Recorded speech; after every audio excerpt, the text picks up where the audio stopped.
Some places are meant to be visited, but some places are meant to be experienced with the soul. Bali is one of those places. People often come to Bali looking for beaches, sunsets, luxury resorts, and beautiful photos. But quietly, Bali gives something far deeper than that. It gives you silence in the middle of noise. It gives you meaning in the middle of routine. It gives you back to yourself. In Bali, every morning begins with gratitude, not in words, but in offerings. Flowers placed gently on the ground, a silent prayer whispered without asking for anything, only to say thank you for another day of life. Here, spirituality is not an event. It is not a holiday ritual. It is not a special moment. It is breathing. It is walking. It is waking up, and slowly, without noticing, you begin to breathe differently too. In Bali, nature is not something to conquer, it is something to listen to. The ocean doesn't roar for attention, it whispers forgiveness through every wave. The rice fields don't compete for beauty, they simply exist in quiet harmony. The mountains stand not as threats, but as guardians of patience, and waterfalls do not fall in a rush, they descend in surrender. Here, nature teaches you the lesson that modern life often makes you forget. You don't need to be loud to be powerful, you don't need to rush to be meaningful. People come to Bali tired, not just in their bodies, but in their hearts. Tired of expectations, tired of pretending, tired of living fast without knowing why. And Bali never asks who you are, what your title is, how much you own. It simply says, sit, breathe, you're safe now. Through the smiles of strangers, through the warmth of simple food, through the quiet kindness that doesn't need explanation. In Bali, you are not treated as a customer, you are treated as a guest of life. At night when the island grows quiet, you start to hear thoughts you've ignored for years, questions you buried under deadlines, dreams you postponed for stability, feelings you silenced for survival. Bali does not force answers, it only creates space. And sometimes, space is all the soul ever needed. You realize something slowly in Bali. You don't miss your busy schedule, you don't miss your endless notifications.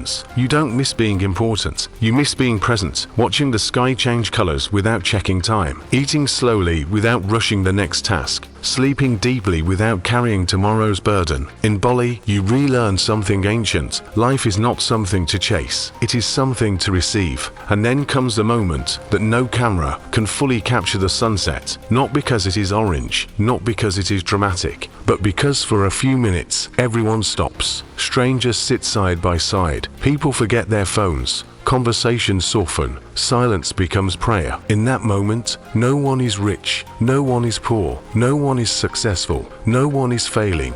Everyone is simply human. Many who come to Bali do not realize they are not only traveling across oceans, they are traveling inward. They arrive searching for beauty. They leave carrying awareness. They come looking for escape. They return with purpose. Because Bali does not change your life dramatically. It shifts it gently, like a hand on your back saying, take it slowly. You are not late. You are still becoming. So why should you visit Bali? Not because it is famous, not because it is trendy, not because everyone goes there, but because sometimes the soul needs a place that does not demand, only reminds you to breathe, to be grateful, to feel small in a beautiful way, to trust life again. Bali is not just an island, it is a quiet teacher, a gentle mirror, a sacred pause in a world that never stops running. And maybe that is exactly why you need to be there.